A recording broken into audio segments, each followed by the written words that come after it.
Existe un debate primigenio en la historia de la humanidad que ha impulsado creencias, poderes y guerras desde hace siglos. ¿El ser humano nace bueno y la sociedad lo corrompe? ¿O la maldad nace con nosotros? La realidad es que el ser humano no nace ni bueno ni malo. Existe una herencia cultural que influye en nuestras acciones. Dependiendo de la motivación tanto biológica, psicológica y social, lo interiorizamos y forma parte de nuestra personalidad. Sin embargo, existen casos que nos hacen dudar acerca de esa teoría.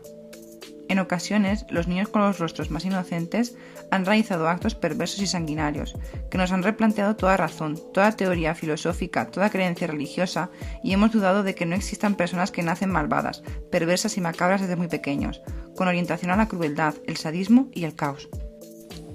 En este episodio hablaremos de algunos de los casos que marcaron a la sociedad occidental, que nos hacen dudar que la maldad no se origine desde los momentos más tiernos.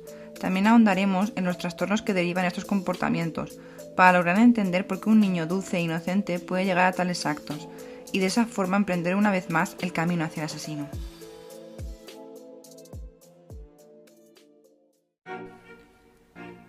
Mary Flora Bell, la perversión de la inocencia. Mary nació en 1957 en Newcastle, Inglaterra. Su vida inició de forma turbulenta, siendo hija de una adolescente de tan solo 15 años de edad, Betty, quien inició a una edad muy temprana a ejercer de prostituta, y de un padre que nunca la reconoció. Durante su infancia sufrió maltrato físico y psicológico por parte de su madre, quien la humillaba, intentó en diferentes ocasiones asesinarla, haciendo que padeciera un accidente, e incluso obligaba a sufrir violaciones por parte de diferentes hombres desde los 4 años. Este entorno desestructurado, violento y con carencias básicas para cualquier menor, impulsó que la pequeña Mary intentara ejercer poder y dominación sobre niños más pequeños. A la edad de 2 años intentó ahorcar a un compañero, y a los 10 empujó a su primo de 3 por una cornisa, ocasionándole daños graves. Estos actos eran el preludio de los terribles crímenes que llegaría a cometer.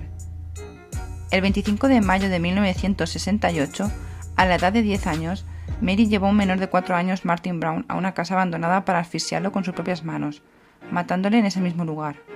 Cuando la policía encontró el cadáver, no evidenciaron señales de violencia. El niño tenía sangre en su saliva y un tarro de analgésicos vacío a su lado, por lo que asumieron que debió tratarse de un accidente.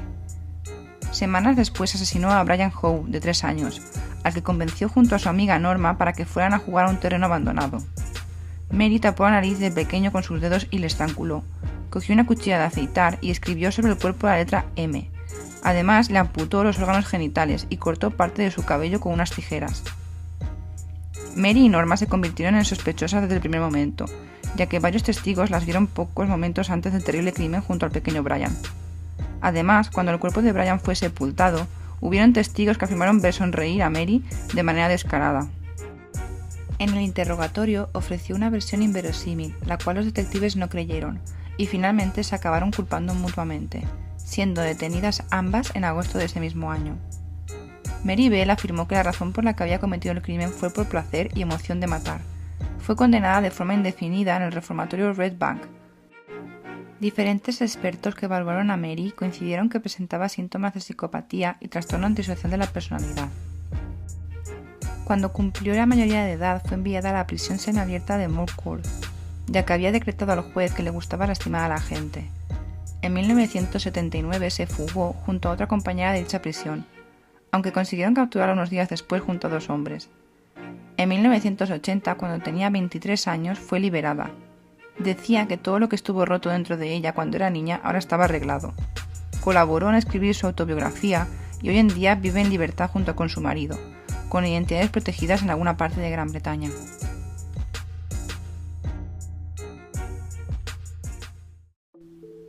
Eric Smith, la pérdida de la inocencia. La brutalidad del crimen que cometió Eric Smith inició un debate en los medios y un juicio que ocasionó que la sociedad norteamericana de los 90 se escandalizara y dudara acerca de la inocencia y la maldad innata. Eric Smith era un menor de 13 años, aparentemente normal, el cual, un lunes de agosto de 1993, en el pueblo de Savona, en el estado de Nueva York, mientras pedaleaba su bicicleta se encontró con el pequeño Derrick Robbie, de 4 años, quien caminaba hacia el campamento infantil. Sin pensárselo se acercó y con engaños convenció al pequeño para llevarlo hasta la profundidad del bosque. Fuera de la vista de miradas curiosas, cometió un crimen brutal y propio de las peores historias de terror. Estranguló con todas sus fuerzas al pequeño. Tras un rato este se desvaneció. Fue por 2 grandes piedras y agarrando a la más grande de ellas, que pesaba unos 12 kilos, la dejó caer encima de la cabeza de Derrick Robbie. Hizo lo mismo con la segunda y decidió que no era suficiente. Le quitó la ropa, buscó una rama y profanó el cadáver. No se quedó conforme con la brutalidad cometida, que también decidió pisotear.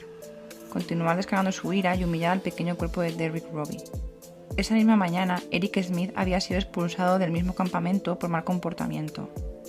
¿Qué había llevado a un niño de 13 años a cometer un delito tan horrible?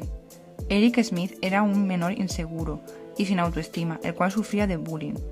A nadie en su colegio le gustaba, ni él mismo parecía hacerlo. Acomplejado y físicamente distinto a los demás, sentía odio y rabia hacia los demás y hacia sí mismo. Sufría ataques de ira que en una ocasión calmó matando al gato del vecino. Este hecho no alertó a su familia y vecinos. En su casa convivía con su madre, sus 2 hermanas y su padrastro. Este admitió haber abusado de una de sus hijastras y maltratado a Eric. El entorno de violencia que se generaba en su hogar conformó una personalidad irascible, sin control y violenta en el adolescente. Estos hechos fueron parte de la defensa en el juicio. Sin embargo, los psicólogos de la fiscalía indicaron que los maltratos no fueron determinantes en su conducta. Eric dijo a su madre que no sabía por qué había matado a aquel niño, pero era consciente del mal ocasionado. Era incapaz de expresar de forma correcta sus emociones, tenía ataques de ira incontrolables y sabía diferenciar la maldad. Sin embargo, durante los años que pasó en la cárcel nunca reconoció su culpa y mostró arrepentimiento fingido. Tras 27 años en la cárcel, el pasado 2022, con 42 años, pidió por última vez su libertad y una vez más le fue denegada. Tiene prohibido volver al pueblo donde todo ocurrió y no pueden aprobarle un domicilio. Joshua Phillips, la muerte de la inocencia. En noviembre de 1998, en Jacksonville, Florida, se cometió un crimen inexplicable que mantuvo en vilo y posterior horror a todo un vecindario. Maddie Clifton tenía 8 años cuando la tarde del 3 de noviembre tocó al timbre de su vecino, Joshua Phillips, de 14, para jugar. Tras entrar en su casa pasaban 8 días de desesperación y búsqueda. Fue la madre de Joshua quien, realizando la limpieza habitual, entró en la habitación de su hijo y notó agarrado en el suelo debajo de la cama de agua. Parecía que perdía líquido. Pensó que podía haberse pinchado el colchón. Trató de comprobar por dónde salía el líquido y comprobó con horror lo equivocada que estaba, ya que al mover el colchón apareció un pequeño pie humano. Se trataba del cuerpo sin vida de la pequeña Maddie. La policía había inspeccionado el cuarto del joven vecino en días anteriores. ¿Cómo era posible que no hubieran detectado el olor? Esto era debido a que el cuarto del adolescente se encontraba repleto de pájaros en sus jaulas, por lo que confundieron el extraño olor. Además, Joshua había pretendido enmascarar el olor a base de aerosoles e incienso. La autopsia reveló que Maddie había sido brutalmente asesinada, golpeada con un bate encontrado en la habitación, estrangulada con un cable de teléfono, apuñalada 7 veces y finalmente degollada. ¿Qué había llevado a un adolescente a matar de esa forma tan violenta a su pequeña vecina? Joshua era un adolescente retraído, con un padre estricto y violento. Había crecido en los últimos años en este hogar sin la protección de sus hermanos mayores, que vivían en la otra punta del país. Al comenzar la adolescencia, empezó a mostrar interés por la pornografía, en especial aquellos vídeos que mostraban violencia extrema. Lo extraño es que no se mostraba violento en absoluto, no había tenido ningún altercado, era un adolescente tranquilo y solitario. La versión que dio Joshua sobre lo ocurrido era inverosímil y no concordaba con lo detectado por los forenses. Contó que Maddie había ido a buscarla aquella tarde de noviembre para jugar al béisbol. Él se encontraba solo en casa y salió al patio para jugar con la pequeña. En uno de los lanzamientos, la pelota golpeó en el ojo de Maddie, quien había empezado a llorar y sangrar. Aseguró entrar en pánico, ya que su padre llegaría pronto y no tenía permiso para invitar a nadie a su casa. Temiendo la reacción que éste pudiera tener, metió a la niña en la casa. En el trayecto, de forma casual, perdió la ropa en la parte inferior y las zapatillas, como finalmente se encontró a la menor. Estando en su cuarto, continuó gritando y tuvo que golpearla para silenciarla, y como no dejó de hacer ruido, la asfixió durante 15 minutos. Ocultó el cuerpo debajo del colchón y continuó su vida. La confesión detallada de Joshua fue suficiente para declararle culpable, aunque el relato que contó no se correspondió con las pruebas halladas. Como en todos los crímenes, y más especialmente cuando se encuentran involucrados menores, las segundas víctimas que sufren el duelo traumático son las familias. La hermana pequeña de Maddie nunca volvió a llevar una vida normal. Su vida se paralizó aquel martes. Asumió su identidad como la hermana de la niña asesinada. El padre de Joshua falleció debido a un accidente de coche en el año 2000. Su madre, Melissa Phillips, siguió luchando por darle una segunda oportunidad a su hijo. Joshua continúa su vida en la cárcel, graduándose en secundaria y diplomándose en leyes. Aseguró que no sabía si merecía una segunda oportunidad, pero la deseaba con toda su alma. Sin embargo, en varias entrevistas ha asegurado que no sabe por qué razón mató a la pequeña, y reconoce que algo está mal en él. Actualmente cumple cadena perpetua, aunque desde el 2023 es elegible para libertad condicional. Robert Thompson y John Venables, el origen del mal. Es uno de los más impactantes y trágicos de la historia del crimen del Reino Unido. En 1993, cuando ambos eran solo niños de 10 años, secuestraron, torturaron y asesinaron a James Bulger, un niño de 2 años en Liverpool. Un momento en el que Denise, madre del pequeño James, soltó su mano fue suficiente para que se produjera un crimen atroz y despiadado por 2 niños que apenas tenían 10 años. 4 kilómetros fue el recorrido que recorrieron los menores. Durante el mismo fueron arrastrando a James hasta el canal de Leeds and Liverpool, donde lo empujaron con fuerza contra el suelo, lastimando al menor de 2 años en la cara. Le pusieron la capucha para que no se le viera el enorme hematoma y continuaron riéndose de él. La gente los veía al pasar. En total fueron 38 testigos que no hicieron nada, pensando que era algo inocente y que se trataba de 3 hermanos peleándose. Cuando llegaron a un terraplén de una estación de tren semi-abandonada es cuando se desataron los horribles actos contra el pequeño James. Lo golpearon con ladrillos y piedras, le arrojaron pintura en los ojos, le golpearon la cara, saltaron sobre su pequeño cuerpo fracturando sus costillas, le introdujeron pilas en la boca y le dejaron caer sobre la cabeza una barra de hierro de 10 kilos, la cual le provocó 10 fracturas más. Para finalizar la perversión de sus actos, colocaron a James sobre las vías del tren y le taparon la cara con escombros. Cuando el tren pasó, cortó por la mitad su frágil cuerpo. El patólogo forense determinó que James tenía hasta 42 heridas en su pequeño cuerpo. Eran tantas que no podía determinar cuál de ellas le había quitado la vida primero. Además, podía existir connotaciones sexuales en el delito.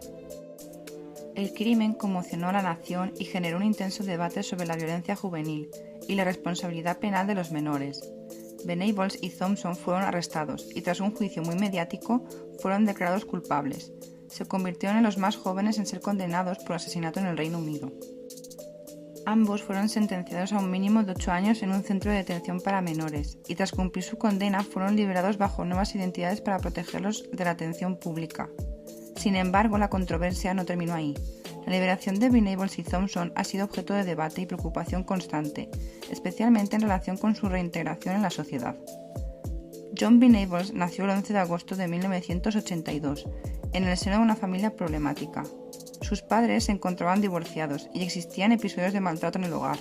Además tenía hermanos con necesidades especiales. En 1991 fue expulsado del colegio por sus conductas violentas contra sus compañeros. Cuando salió libre del centro de detención para menores, reincidió todas y cada una de las veces que estaba en libertad. Consumía drogas y pornografía infantil, siendo nuevamente arrestado por este delito, y otorgándosele una vez más la libertad y el cambio de identidad por haber sido expuesta su fotografía en redes por pedófilo.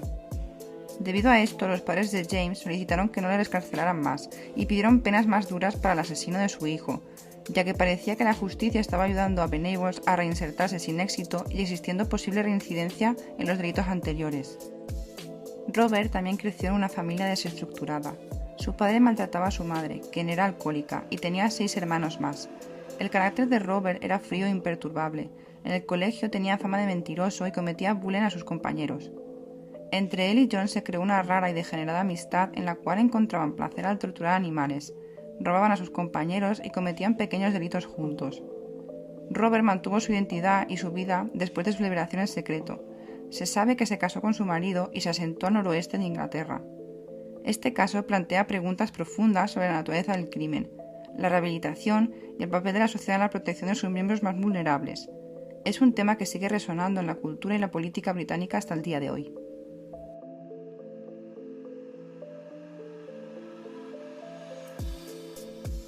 Hemos podido adentrarnos en diferentes casos que marcaron a la sociedad occidental, generando un intenso debate sobre la educación, la vulnerabilidad de los más pequeños y el origen de la maldad. ¿Acaso estos menores que cometieron los actos más terribles eran tan diferentes a otros? ¿Qué les impulsó a realizar tal degeneración con niños más pequeños y vulnerables? Ni ellos mismos han sabido responder a sus acciones. Es posible que nunca puedan reintegrarse en la sociedad. Tal vez se trate de mentes perturbadas, de maldad primigenia o de un trastorno que no tiene cura. No obstante, seguiremos el camino hacia el asesino.